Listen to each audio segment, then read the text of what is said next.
Chapter 6. Pig and Pepper.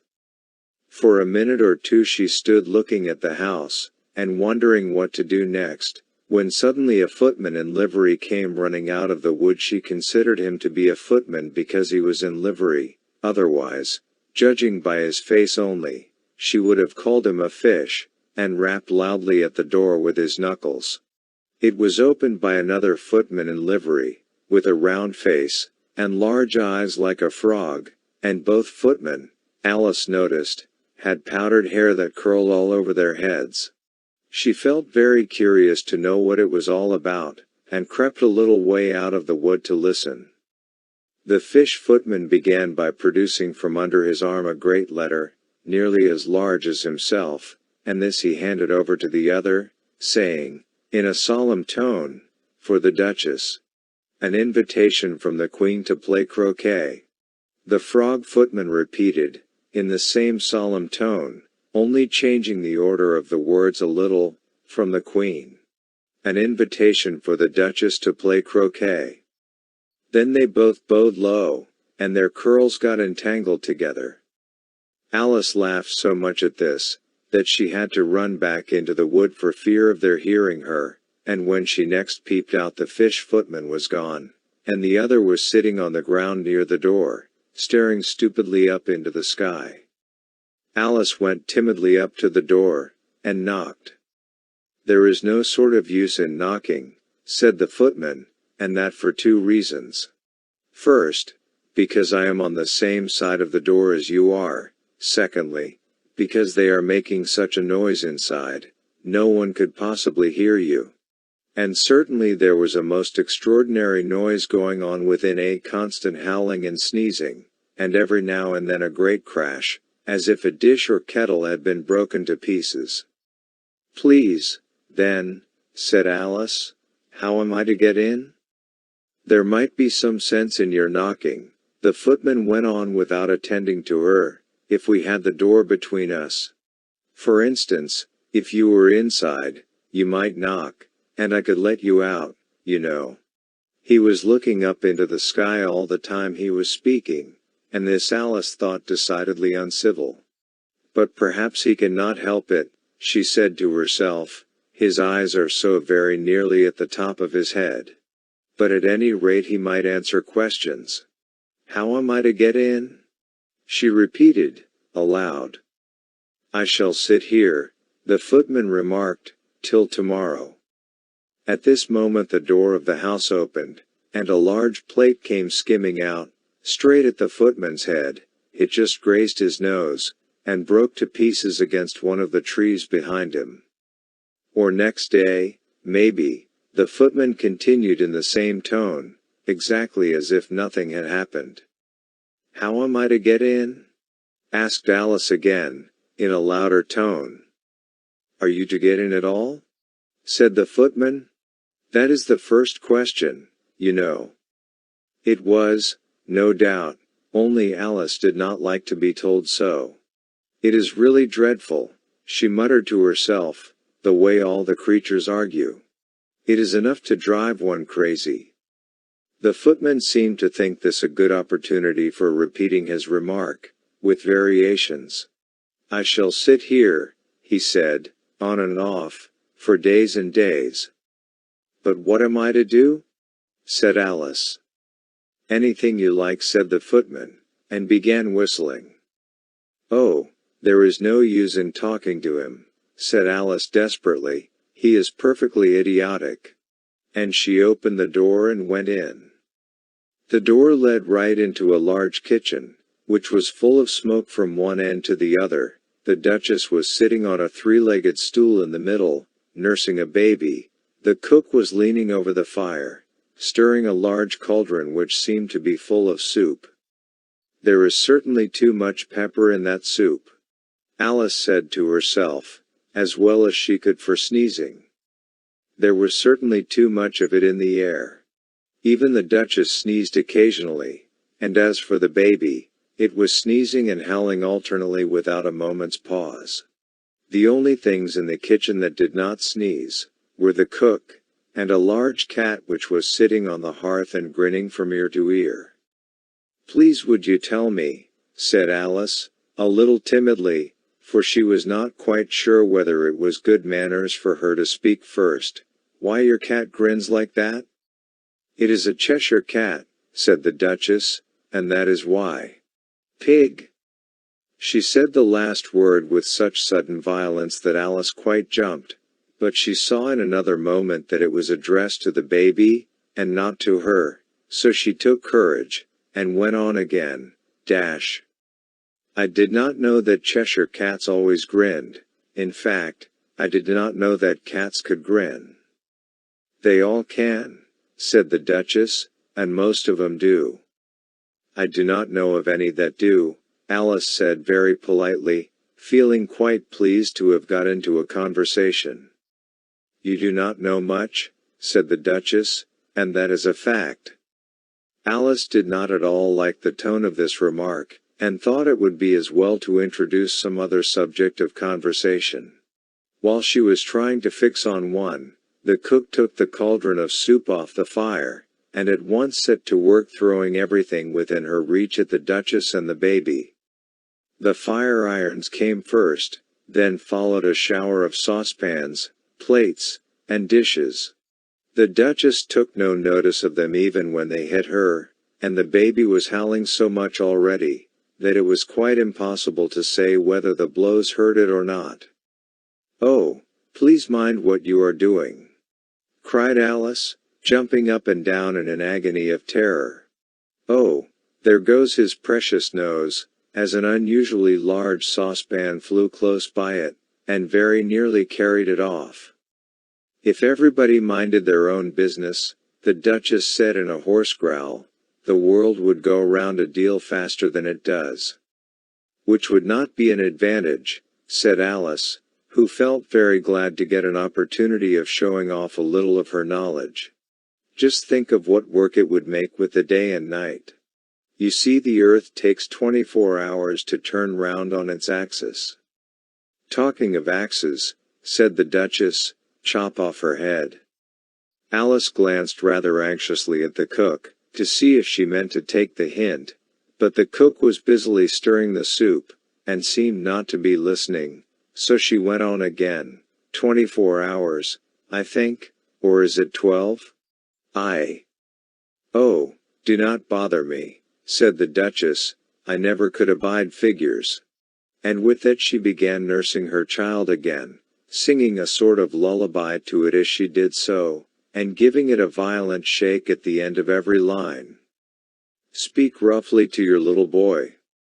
And beat him when he sneezes. He only does it to annoy. Because he knows it teases. Chorus. In which the cook and the baby joined, Wow! Wow! Wow! While the Duchess sang the second verse of the song, she kept tossing the baby violently up and down, and the poor little thing howled so, that Alice could hardly hear the words, I speak severely to my boy. I beat him when he sneezes. For he can thoroughly enjoy the pepper when he pleases. Chorus. Wow! Wow! Wow! Here. You may nurse it a bit, if you like, the Duchess said to Alice, flinging the baby at her as she spoke. I must go and get ready to play croquet with the Queen, and she hurried out of the room. The cook threw a frying pan after her as she went out, but it just missed her. Alice caught the baby with some difficulty, as it was a queer-shaped little creature, and held out its arms and legs in all directions, just like a starfish, thought Alice. The poor little thing was snorting like a steam engine when she caught it, and kept doubling itself up and straightening itself out again, so that altogether, for the first minute or two, it was as much as she could do to hold it. As soon as she had made out the proper way of nursing it, which was to twist it up into a sort of knot, and then keep tight hold of its right ear and left foot, so as to prevent its undoing itself, she carried it out into the open air. If I do not take this child away with me, thought Alice, they are sure to kill it in a day or two, Would not it be murder to leave it behind? She said the last words out loud, and the little thing grunted in reply. It had left off sneezing by this time. "Do not grunt," said Alice. "That is not at all a proper way of expressing yourself." The baby grunted again, and Alice looked very anxiously into its face to see what was the matter with it. There could be no doubt that it had a very turn-up nose, much more like a snout than a real nose. Also its eyes were getting extremely small for a baby. Altogether Alice did not like the look of the thing at all. But perhaps it was only sobbing, she thought, and looked into its eyes again, to see if there were any tears. No, there were no tears. "If you are going to turn into a pig, my dear," said Alice, seriously, "I will have nothing more to do with you. Mind now." The poor little thing sobbed again, or grunted, it was impossible to say which, and they went on for some while in silence. Alice was just beginning to think to herself, "Now, what am I to do with this creature when I get it home?" when it grunted again, so violently, that she looked down into its face in some alarm. This time there could be no mistake about it, it was neither more nor less than a pig, and she felt that it would be quite absurd for her to carry it further. So she set the little creature down, and felt quite relieved to see it trot away quietly into the wood. If it had grown up, she said to herself, it would have made a dreadfully ugly child, but it makes rather a handsome pig, I think. And she began thinking over other children she knew, who might do very well as pigs, and was just saying to herself, if one only knew the right way to change them, when she was a little startled by seeing the Cheshire Cat sitting on a bough of a tree a few yards off. The cat only grinned when it saw Alice. It looked good-natured, she thought, still it had very long claws and a great many teeth, so she felt that it ought to be treated with respect. "Cheshire Puss," she began, rather timidly, as she did not at all know whether it would like the name. However, it only grinned a little wider. "Come, it has pleased so far," thought Alice, and she went on. "Would you tell me, please, which way I ought to go from here?" "That depends a good deal on where you want to get to," said the cat. "I do not much care where," said Alice. "Then it does not matter which way you go," said the cat. "So long as I get somewhere," Alice added as an explanation. "Oh, you are sure to do that," said the cat, "if you only walk long enough." Alice felt that this could not be denied, so she tried another question. "What sort of people live about here?" "In that direction," the cat said, waving its right paw round, "lives a hatter, and in that direction, waving the other paw, lives a March hare. Visit either you like, they are both mad." "But I do not want to go among mad people," Alice remarked. "Oh, you cannot help that," said the cat, "we are all mad here." "I am mad." "You are mad." "How do you know I am mad?" said Alice. "You must be," said the cat, "or you would not have come here." Alice did not think that proved it at all, however. She went on, "And how do you know that you are mad?" "To begin with," said the cat, "a dog is not mad. You grant that?" "I suppose so," said Alice. "Well, then," the cat went on, "you see, a dog growls when it has angry, and wags its tail when it has pleased. Now I growl when I am pleased, and wag my tail when I am angry. Therefore I am mad." "I call it purring, not growling," said Alice. "Call it what you like," said the cat. "Do you play croquet with the Queen today?" "I should like it very much," said Alice, "but I have not been invited yet." "You will see me there," said the cat, and vanished. Alice was not much surprised at this, she was getting so used to queer things happening. While she was looking at the place where it had been, it suddenly appeared again. By the by, what became of the baby? Said the cat. I would nearly forgotten to ask. It turned into a pig, Alice quietly said, just as if it had come back in a natural way. I thought it would, said the cat, and vanished again. Alice waited a little, half expecting to see it again, but it did not appear, and after a minute or two she walked on in the direction in which the March Hare was said to live. I have seen hatters before, she said to herself. The March Hare will be much the most interesting, and perhaps as this is May it will not be raving mad, at least not so mad as it was in March. As she said this, she looked up, and there was the cat again, sitting on a branch of a tree. Did you say pig, or fig? Said the cat.